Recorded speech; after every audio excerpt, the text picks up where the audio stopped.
할렐루야.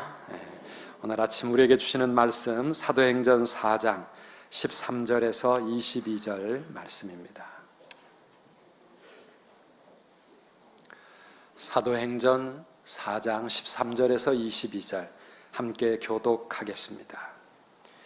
그들이 베드로와 요한이 담대하게 말함을 보고 그들을 본래 학문 없는 범인으로 알았다가 이상히 여기며 또 전에 예수와 함께 있던 줄도 알고 또 병나은 사람이 그들과 함께 서 있는 것을 보고 비난할 말이 없는지라 명하여 공회에서 나가라 하고 서로 의논하여 이르되 이 사람들을 어떻게 할까? 그들로 말미암아 유명한 표적 나타난 것이 예루살렘에 사는 모든 사람에게 알려졌으니 우리도 부인할 수 없는지라. 이것이 민간에 더 퍼지지 못하게 그들을 위협하여 이후에는 이 이름으로 아무에게도 말하지 말게 하자 하고 그들을 불러 경고하여 도무지 예수의 이름으로 말하지도 말고 가르치지도 말라 하니 베드로와 요한이 대답하여 이르되 하나님 앞에서 너희의 말을 듣는 것이 하나님의 말씀을 듣는 것보다 옳은가 판단하라.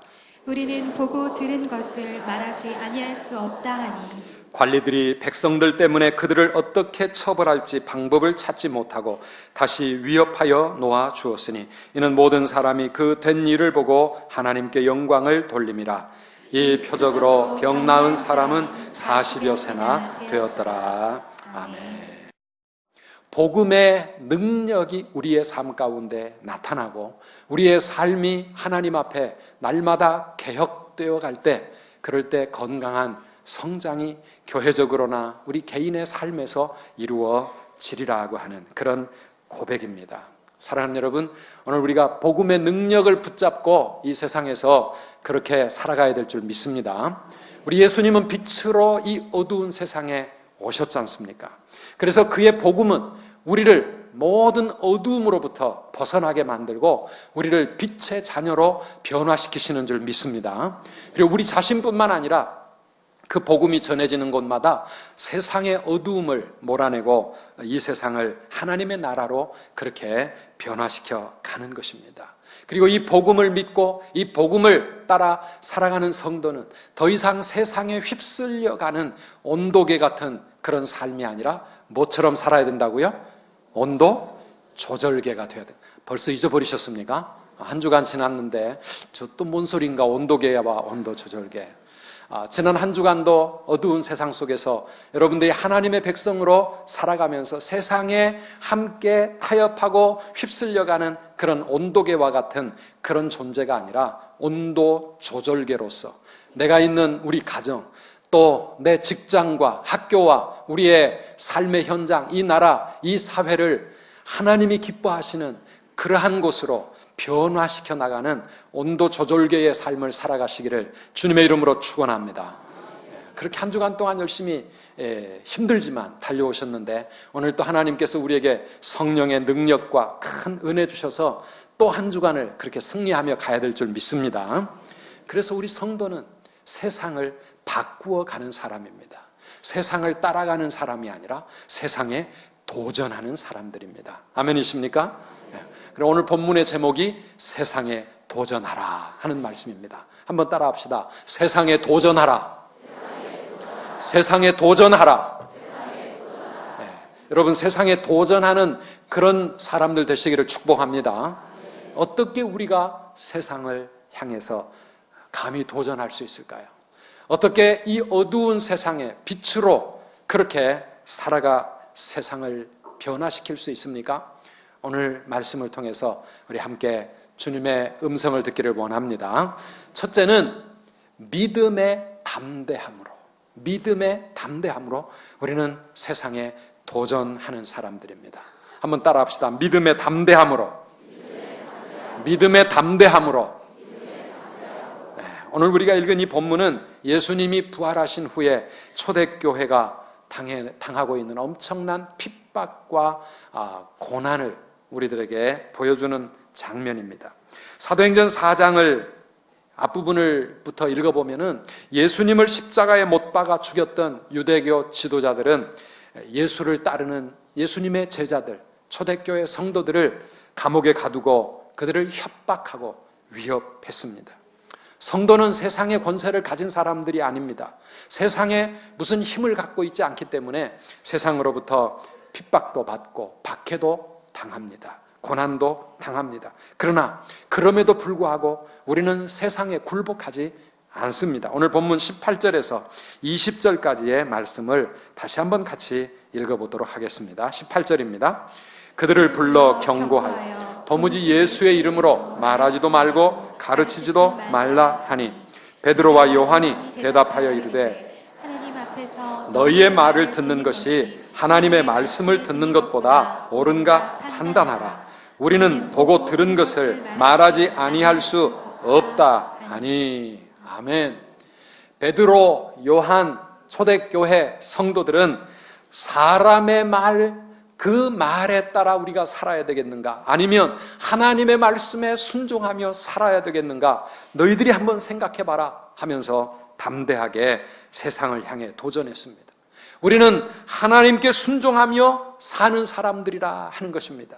예수님을 잡아서 십자가에 죽였던 그들이 우리도 십자가에 못 박을 수 있고 우리의 생명도 얼마든지 죽일 수 있는 권세를 가진 사람이라는 거 알지만, 그러나 우리는 하나님의 말씀 따라 순종하며 살 것이고 우리가 보고 들은 바 예수 그리스도의 그 십자가와 부활의 의미를 우리는 증거하지 않을 수 없다 하면서 세상에 예수 그리스도의 증인으로서 담대하게 나아갔던 것입니다. 어디서 이런 담대함이 나왔겠습니까? 하나님에 대한 믿음. 예수 그리스도 우리를 위해 십자가에 죽으셨을 뿐만 아니라 다시 죽음을 이기고 부활하신 그 예수 그리스도에 대한 이 믿음과 확신이 그들에게 있었기 때문에 그들은 세상의 위협과 세상의 그 권세 앞에서도 두려워하지 아니하고 담대할 수 있었습니다. 요한일서 5장 4절 말씀입니다. 같이 읽어보시겠습니다. 무릇 하나님께로부터 난 자마다 세상을 이기느니라. 세상을 이기는 승리는 이것이니 우리의 믿음이니라. 아멘. 세상을 이기는 우리의 힘이 뭐라고요? 우리의 믿음이라 그랬습니다. 하나님께로부터 난 자들마다 다 세상을 이기느니라 이렇게 말씀하고 있습니다. 우리가 예수 믿고 하나님의 자녀가 되었다고 하면, 우리가 하나님에 대한 믿음이 있다고 하면 우리는 세상을 이기는 삶을 살 수 있다라고 하는 것입니다. 어떻습니까, 여러분? 오늘 우리에게 그런 믿음이 있으십니까? 세상을 이기는, 승리하는 그런 담대한 믿음이 있기를 축복합니다. 양화진에 가면 선교사님들의 가족들 무덤만 있는 게 아닙니다. 그 선교사 묘원 옆에는요, 천주교의 성지, 절두산 순교 성지라고 하는 곳이 또 있습니다. 우리 사진 한번 보내주시겠습니까? 지난 방문 갔을 때 그 사진을 좀 찍어봤는데요. 저곳은 1866년 우리 조선 말기에 나라가 쇄국 정책을 가지고 이 그리스도의 복음을 받아들이지 않을 때, 그때는 천주교가 먼저 이 나라에 들어왔었거든요. 예수 믿는다는 것 때문에 순교당했던 사람이 이 병인 양료 때만 해도 전국에서 8,000명이 넘었다라고 말합니다.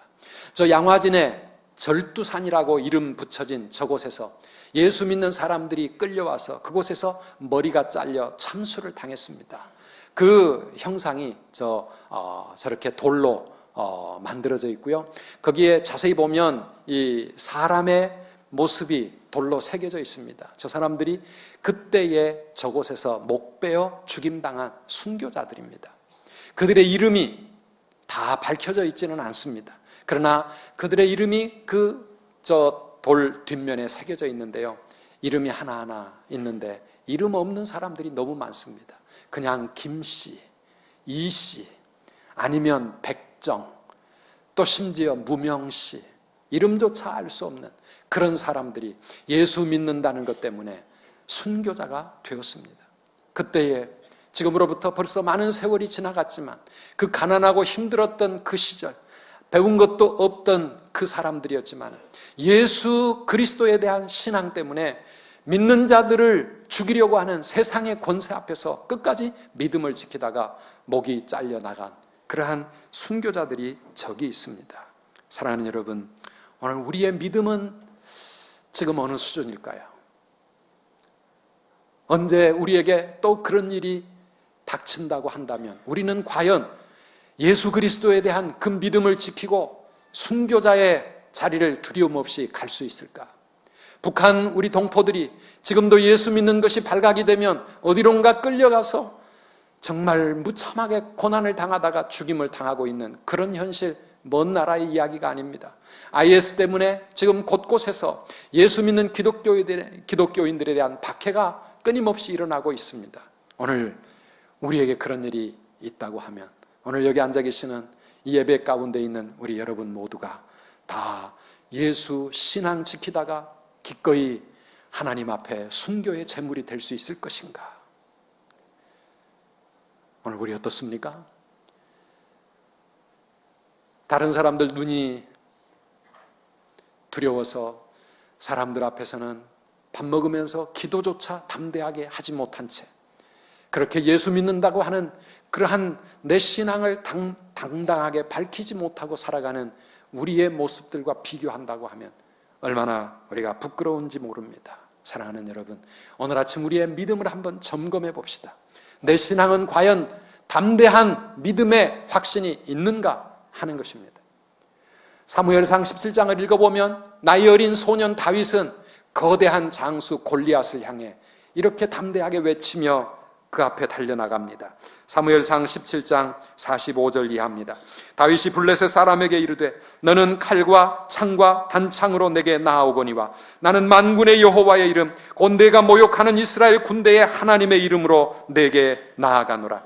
오늘 여호와께서 너를 내 손에 넘기시리니 내가 너를 쳐서 내 목을 베고 블레셋 군대의 시체를 오늘 공중의 새와 땅의 들짐승에게 주어 온 땅으로 이스라엘의 하나님이 계신 줄을 알게 하겠고 또 여호와의 구원하심이 칼과 창에 있지 아니함을 이 무리에게 알게 하리라.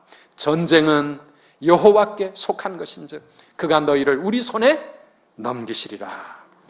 이 믿음의 고백을 가지고 그 나이 어린 소년 다윗은 그 손에 칼도 창도 갑옷도 없었지만은 들에서 양을 치다가 달려온 목동에 그 손에 들려있는 돌멩이 몇 개 가지고 거인 장수를 향해 담대하게 나아가지 않았습니까? 사랑하는 여러분, 오늘 우리 앞에 골리앗과 같은 거대한 세상이 우리를 노려보고 있고 우리를 비웃고 있고 우리가 믿는 하나님을 조롱하고 있는 이 현실 속에서 과연 우리도 소년 다윗과 같은 그런 믿음을 가지고 내 손에 칼도 창도 세상의 권세와 세상의 그 어떤 힘은 없지만은 그러나 여호와 하나님을 의지하여 내가 너에게 달려간다 외치면서 과연 골리앗을 향해 당당하게 달려갈 수 있는 믿음의 사람은 어디 있습니까? 오늘 저와 여러분 모두가 다윗과 같은 담대한 믿음 가지시기를 주님의 이름으로 축원합니다. 그가 의지했던 것이 무엇입니까? 그 손에 들려져 있던 돌멩이, 물맷돌 그것을 의지하고 갔습니까? 아니요. 여호와 하나님의 이름, 전쟁은 여호와께 속한 것인즉 그가 오늘 너를 내 손에 넘기실 것이다. 내가 너를 오늘 이기고 승리할 것이다. 그 믿음의 확신, 승리에 대한 담대함 이걸 가지고 다윗은 골리앗 앞에 나아간 겁니다. 사랑하는 여러분, 여러분에게는 그런 믿음이 있으십니까? 믿음의 담대함이 있으십니까? 세상을 두려워하지 않으십니까? 여러분 앞에 있는 문제를 두려워하지 않으십니까? 왜 아멘을 못하십니까? 우리 하나님이 지금도 살아계시고 우리가 그 하나님 믿음으로 붙잡고 의지하고 나아갈 때 우리는 그 어떤 골리앗을 이기고 승리할 줄 믿으시기를 바랍니다. 우리에게 이 믿음이 있어야 됩니다. 담대함이 있어야 합니다. 그래야 세상에 그 어떤 일을 만날지라도 그 어떤 문제가 큰 파도처럼 내 앞에 몰려온다 할지라도 내가 가는 길 앞에 골리앗이 버티고 서 있고 여리고성이 버티고 서 있다 할지라도 사랑하는 여러분, 하나님을 의지하는 믿음의 담대함을 가지고 담대하게 세상을 향해 도전하는 저와 여러분들 되시기를 축원합니다. 그 어떤 세상의 권세도 그 어떤 세상의 고난도 어려운 문제도 우리의 길을 막을 수가 없다. 왜? 하나님이 나와 함께 하시니까. 하나님 나와 함께 하시고 여호와께서 너를 내 손에 붙이실 것이다. 여호와께서 나로 하여금 승리하게 하실 것이다. 여러분, 이런 믿음 가지고 살아가시기를 축원합니다. 교회를 다니고 믿는다고 하지만 마음으로 머리로 믿을지는 모르지만 우리에게 담대함이 없으면, 승리의 확신이 없으면 우리는 세상 앞에서 쩔쩔매고 도망칠 수밖에 없고 두려움에 사로잡힐 수밖에 없습니다. 사랑하는 여러분, 예배를 드리는 것도 중요하지만 우리의 마음 가운데 이 예배를 통해 하나님 주시는 담대함, 믿음의 담대함 가지고 세상을 향해 도전하시기를 축복합니다. 예수님이 우리에게 원하셨던 믿음이 바로 그런 믿음 아니겠습니까? 누가복음 12장 6절 7절 말씀에서 예수님은 이렇게 말씀하시죠. 같이 읽어보시겠습니까? 참새 5마리가 두 아사리온에 팔리는 것이 아니냐. 그러나 하나님 앞에는 그 하나도 잊어버리시는 바 되지 아니하는도다. 너희에게는 심지어 머리털까지도 다 세신 바 되었나니 두려워하지 말라. 너희는 많은 참새보다 더 귀하니라. 아멘. 우리 하나님이 내 생명도 붙잡고 계시고 나의 죽고 사는 것, 내 인생의 모든 것 그 손에 붙들고 계실 뿐만 아니라 우리의 머리털 하나까지도 헤아리시면서 우리를 그토록 섬세한 사랑으로 붙잡고 계시니 우리는 두려워하지 말아야 될 줄 믿습니다. 두려워하지 말라. 5마리의 만원하는 참새구이, 그 참새가 하늘에서 땅에 떨어져 죽는 것조차도 하나님 허락지 아니하시면 이루어질 수 없는 일인데, 사랑하는 성도 여러분, 우리는 그 많은 참새보다 얼마나 하나님 앞에 더 소중한 존재들입니까? 예수님 십자가의 보혈의 피로 우리를 구원해 주셨고 우리를 하나님 자녀 삼아 보배롭고 존귀하게 내 자녀로 삼으셨다고 말씀하시는데, 사랑하는 성도 여러분, 그 하나님의 사랑이 오늘도 나를 붙들고 계시고 나와 함께 하고 계시기 때문에 우리 앞에 어떤 일을 만날지라도 사랑하는 여러분, 믿음으로 담대하시기를 축복합니다. 한번 따라합시다. 두려워하지 말라. 두려워하지 말라. 두려워하지 말라. 아멘이십니까?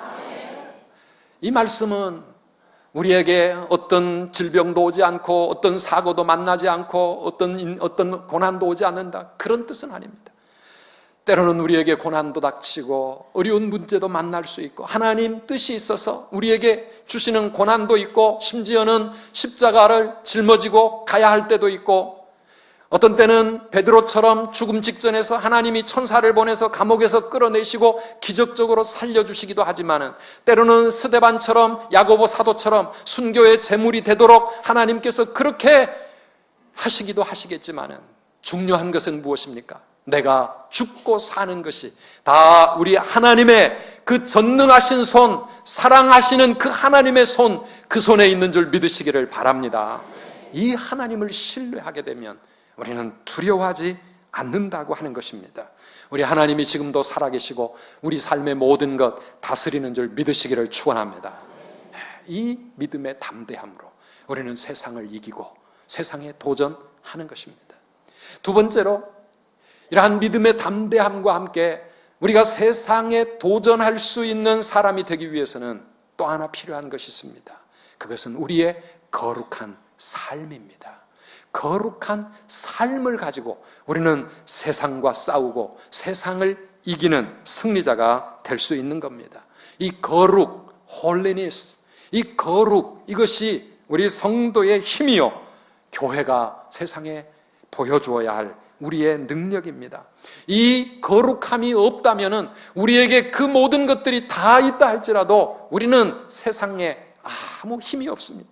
만약에 우리 교회가 거룩하지 못한다면, 세상이 두려워하는 빛의 삶을 살지 못한다면 우리가 무엇을 가지고 세상을 이길 수가 있고 세상을 변화시킬 수 있습니까?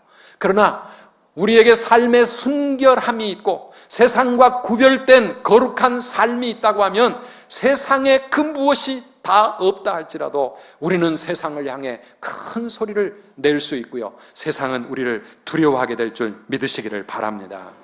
오늘 이 초대교회가 바로 그런 신앙의 공동체였습니다.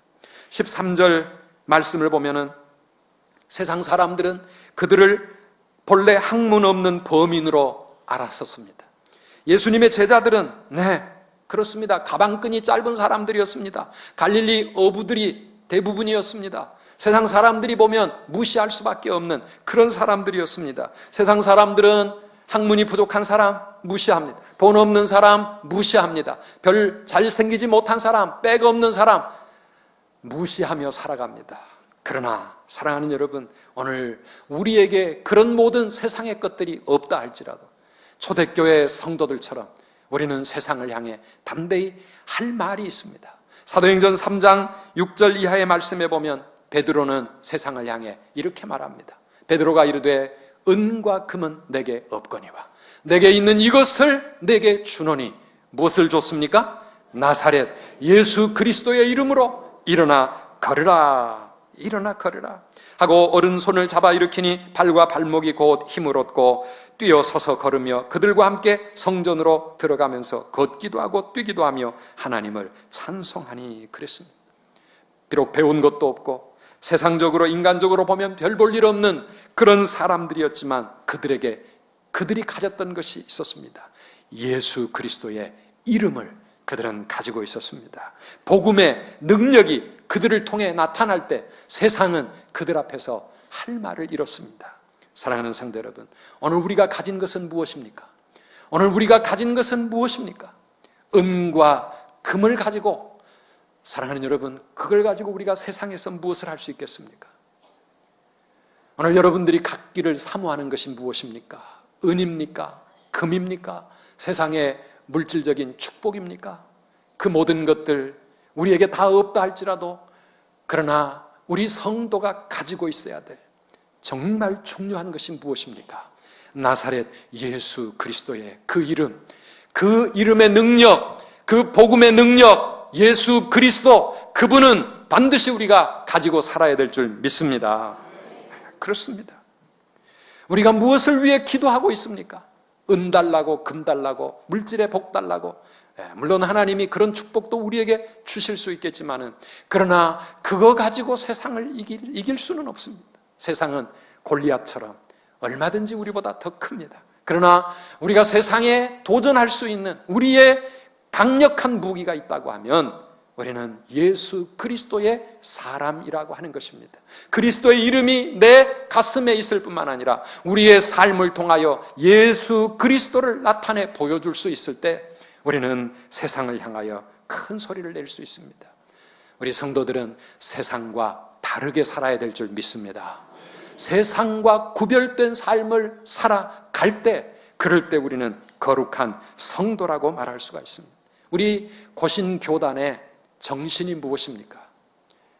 우리 고신교단의 선배들이 죽음을 각오하고서라도 끝까지 붙잡고 살아가려고 했던 우리의 가치가 바로 신앙의 정통과 생활의 순결이라고 하는 것이었습니다.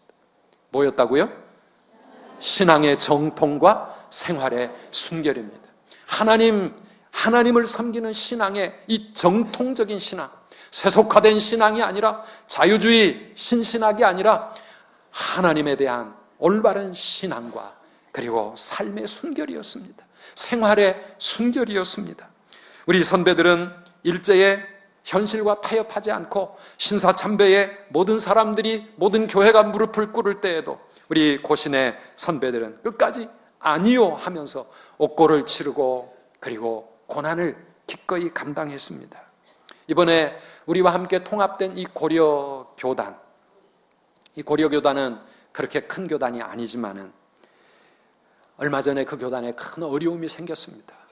그래서 신학교도 다 빼앗기고 교단이 가지고 있던 재산들을 다 빼앗기는 재산상의 손실을 많이 보았습니다. 그럴 때 그들은 법적으로 투쟁해서 신학교도 되찾고 재산도 되찾을 그러한 방법이 없었던 것은 아니겠지만 그들은 기도하면서 우리가 어떻게 해야 할까? 그래도 우리의 신앙의 선배들, 말 그대로 고려파, 이 신앙의 선배들의 그 신앙을 우리가 이어받기 위해서 지금까지도 우리가 몸부림을 쳐왔는데 어떻게 할까? 그들은 법적인 그러한 모든 권리를 다 내려놓고 하나님 앞에서 성도가 성도를 향해 세상 법정에 고소하는 것은, 그것은 하나님 앞에서 우리가 할 수 없는 일이다 결단하면서 모든 것 다 빼앗겼습니다. 빈손이 되었습니다. 그럴 때 하나님께서는 그들로 하여금 다시 우리 고신교단, 그들보다 10배나 더 큰 형님 같은 교단의 품에 안기는, 그리고 그들과 하나가 되어지는 이런 통합의 축복을 하나님께서 그들에게 주신 것입니다. 사랑하는 성도 여러분, 세상과 다르게 살아보려고, 말씀대로 순종하며 살아보려고, 내 신앙 지켜나아가고 우리의 생활이 하나님의 뜻에 합당한 순결한 생활이 되어질 수 있도록 모든 손해, 모든 고난 각오하며 좁은 길로 가려고 몸부림칠 때 죽으면 죽으리라, 그렇게 하나님 앞에 결단하며 모든 것 다 내려놓고 주님만 바라볼 때, 사랑하는 성도 여러분, 그럴 때 우리를 죽음에서 생명으로 이끌어 가시는 하나님의 놀라운 기적과 은혜가 우리의 삶에 나타나는 줄 믿으시기를 바랍니다.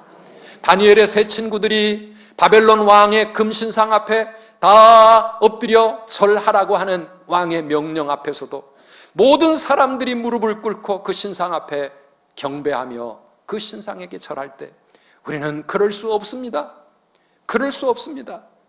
하나님이 우리를 지켜주시겠지만은 그리 아니하실지라도 우리는 신상 앞에 무릎을 꿇을 수 없노라고 그렇게 결단하며 버티고 나아갈 때, 당장은 그들이 죽을 수밖에 없는 뜨거운 풀무불 속에 던져졌지만, 그러나 하나님께서는 그들을 그 풀무불 가운데서도 지켜주시고 임마누엘로 그들과 함께 하여 주셔서 머리털 하나 상하지 않도록 놀라운 기적으로 그들을 살려주신 줄 믿습니다. 죽으면 죽으리라, 그렇게 말씀대로 살려고 순결한 삶을 지키기 위해서 거룩하게 살아보려고 몸부림칠 때 우리 하나님은 우리에게 살 길을 열어주시고 더 놀라운 일을 우리를 통해 이루어 주실 줄 믿으시기를 바랍니다. 우리 한번 따라 합시다. 죽으면 죽으리라. 죽으면 죽으리라. 아멘이십니까? 그런 믿음, 그런 담대한 믿음과 결단, 이거 가지고 우리가 세상에 도전에 나아갈 때 하나님이 우리와 함께 하시고 놀라운 일을 우리를 통해서 행하시는 것입니다. 마태복음 10장 16절에 예수님은 우리가 그렇게 살기를 원하고 계십니다. 같이 읽어보시겠습니까? 보라, 내가 너희를 보냄이 양을 이리 가운데로 보냄과 같도다. 그러므로 너희는 뱀같이 지혜롭고 비둘기같이 순결하라. 아멘. 우리가 이 세상 주님의 제자들로서 세상에 살아가는 것이 이리대 속에 있는 양처럼 정말 생명을 걸어야 되고, 하나님 앞에 믿음 지켜 나아가고 하나님의 뜻 이루어 가기 위해서는 많은 어려움과 고난을 당하겠지만, 그러나 사랑하는 여러분, 그래도 우리 주님은 우리를 끝까지 양으로 살아가기를 원하시는 줄 믿으시기를 바랍니다. 이 세상과 싸워 이기기 위해서 우리도 흉악한 이리로 변하는 것이 아니라 비둘기처럼 순결하고 하나님이 주시는 거룩한 지혜를 가지고 믿음으로 살아갈 때 하나님은 우리를 통해서 세상을 변화시키시고 이 땅을 구원하실 줄 믿으시기를 바랍니다. 사랑하는 여러분, 세상에 지지 마십시오. 세상에 지지 마십시오. 악에게 지지 마십시오. 우리는 악을 이겨야 합니다. 그러나 같이 악해져서가 아니라 선으로 악을 이겨야 될 줄 믿습니다. 믿음으로 이겨나가시기를 바랍니다. 우리의 손에 창도 칼도 없지만, 그러나 하나님을 신뢰하는 그 믿음 가지고 하나님 앞에서 거룩한 우리의 삶을 지켜나갈 때 하나님이 우리를 통하여 놀라운 기적을 행하시고 하나님의 영광을 나타내실 줄 믿습니다. 그래서 우리 직장에서, 또 학교에서, 가정에서, 믿지 않는 이 세상 속에서 또 한 주간을 예수님 닮기를 원하며 몸부림을 쳐갈 때 언제나 생각합시다. 예수님이라면 어떻게 하셨을까? 예수님이라면 어떻게 하실까? 늘 예수님을 바라보면서 예수님이 하셨을 것과 같은 그러한 거룩하고 순결한 삶, 하나님께 모든 걸 맡기고 죽으면 죽으리라, 그 길로 나아갈 때 우리를 통해 하나님의 놀라운 뜻이 이루어지고 우리는 예수님 더욱더 닮아가게 될 줄 믿습니다. 오늘 이 말씀을 우리 생각하면서 같이 찬양하고 우리 함께 기도하는 시간 가졌으면 좋겠습니다.